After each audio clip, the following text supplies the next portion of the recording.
যুক্তরাষ্ট্রে প্রথমবারের মতো প্রবাসী বাংলাদেশিদের মালিকানায় একটি অলাভজনক ব্যাংক প্রতিষ্ঠার কার্যক্রম শুরু হয়েছে।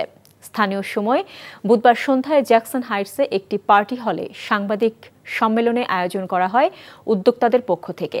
ব্যাংকটি প্রতিষ্ঠায় বাংলাদেশি অর্থ পাচারকারীদের কোনো সংশ্লিষ্টতা আছে কিনা তা জানতে চাওয়া হয়। নিউ ইয়র্ক থেকে বিস্তারিত জানাচ্ছেন আমাদের যুক্তরাষ্ট্র bureau chief Farid Alam. Bengal federal credit union নামের এই ব্যাংকের সম্ভাব্য কার্যক্রম নিয়ে ধারণা দিতে সাংবাদিক সম্মেলনে প্রধান উদ্যোক্তা মোহাম্মদ কাদের তার লিখিত বক্তব্যে জানান, যুক্তরাষ্ট্রে বসবাসরত 12 লাখ প্রবাসী বছরে প্রায় $30 মিলিয়ন রেমিটেন্স বাংলাদেশে পাঠায়। প্রবাসীদের কল্যাণেই তারা একটি ব্যাংক প্রতিষ্ঠার তাগিদ অনুভব করেছেন।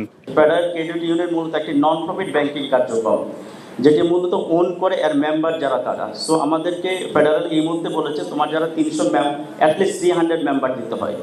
তোমাদের যারা 300 মেম্বার আছেন, যারা তোমার সাথে এই প্রতিষ্ঠানের সাথে জড়িত থাকবে, ওদের ডিটেলসটা আমাদেরকে পাঠাও। সো আমরা এটা যদি দেখি যে সবকিছু ঠিক আছে, তখন তুমি কার্যক্রম শুরু করতে পারবা। এদিকে এই ব্যাংক প্রতিষ্ঠায় বাংলাদেশ থেকে অর্থ পাচার করে একজন সাংবাদিকের স্ত্রী বিপুল অর্থ বিনিয়োগ করেছেন বলে সোশ্যাল মিডিয়ায় প্রকাশিত তথ্য নিয়ে জানতে চাইলে তিনি তা পুরোপুরি অস্বীকার করেন। ভদ্রমহিলা এখানে ছিলেন কিনা সেটাও আমি জানি না। ইভেন আজকে 2 বছর পরে গিয়ে আমরা অ্যাপ্রুভাল পেয়েছি। 2 বছর জুন, জুলাই, অগাস্ট, 2 বছর 2 মাস পরে অ্যাপ্রুভাল পেয়েছি। আপনার কি মনে হয় আজ থেকে 26 মাস আগে আমি কোনো ভদ্রমহিলা বা এরকম যারা বাংলাদেশে আছেন ওদের নাম ইউজ করে আমি এটা অ্যাপ্লাই করব? এটা কি কোনো সেন্সে আসে? এখন যদি হতো যে আমি আজকে অ্যাপ্লাই করেছি, তখন আপনি বলতে পারতেন, বা যে সরকারটা চলে গেছে। সাংবাদিক সম্মেলনে পরিচালনা বোর্ডের সদস্য ছাড়াও কমিউনিটির অনেকেই উপস্থিত ছিলেন।